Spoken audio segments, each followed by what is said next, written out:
தேனி மாவட்டம் கம்பத்தில் திராட்சை விலை கிலோ 7 ரூபாய்க்கு விற்கும் நிலை ஏற்பட்டுள்ளதால் அரசு மானியம் வழங்க வேண்டும் என்று விவசாயிகள் எதிர்பார்த்துள்ளனர்.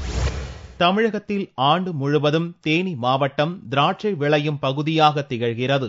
இப்பகுதியில் 12,000 ஏக்கர் நிலப்பரப்பில் திராட்சை பயிரிடப்பட்டு தமிழகம், கேரளாவின் பல்வேறு பகுதிகளுக்கு ஏற்றுமதியாகிறது.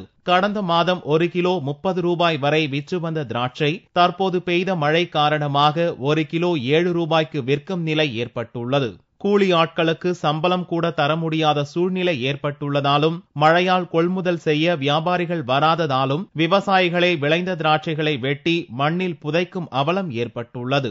இதே நிலை நீடித்தால் தங்களின் வாழ்வாதாரம் கேள்விக்குறியாகிவிடும் என்று விவசாயிகள் கவலை அடைந்துள்ளனர். மழை பெஞ்சதுனால திராட்சை பயங்கர சேதம் ஆகி போச்சு.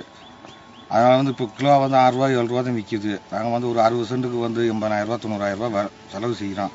இப்போ வர்ற வருமானம் 10,000 20,000 சித்தாளுக்கு அதாவது பழம் வெட்டுற பொம்பளை ஆளுகளுக்கு 300 ரூபா 400 ரூபா கொடுக்குறாப்புல இருக்கு. ஒரு நாளைக்கு 1000 கிலோ வெட்டுறோம். அது கூட நம்ம கையிலேருந்து போட்டு கொடுக்குறதுனால கீழே வெட்டி குழி தோண்டி கீழே வெட்டி நாங்கள் புதைக்கிறோம். வேற வழி இல்லை. இதே நிலைமை இதே கவர்மெண்ட் மானியம் எதுவும் கிடைக்கலன்ற சொன்னால் விவசாயத்தை காலி பண்ணிட்டு வேற நாங்களும் கூலி வேலைக்கு போகிற சூழ்நிலை தான் வரும். பாதிக்கப்பட்ட தங்களுக்கு அரசு மானியம் தந்து உதவ வேண்டும் என விவசாயிகள் கோரிக்கை விடுத்துள்ளனர்.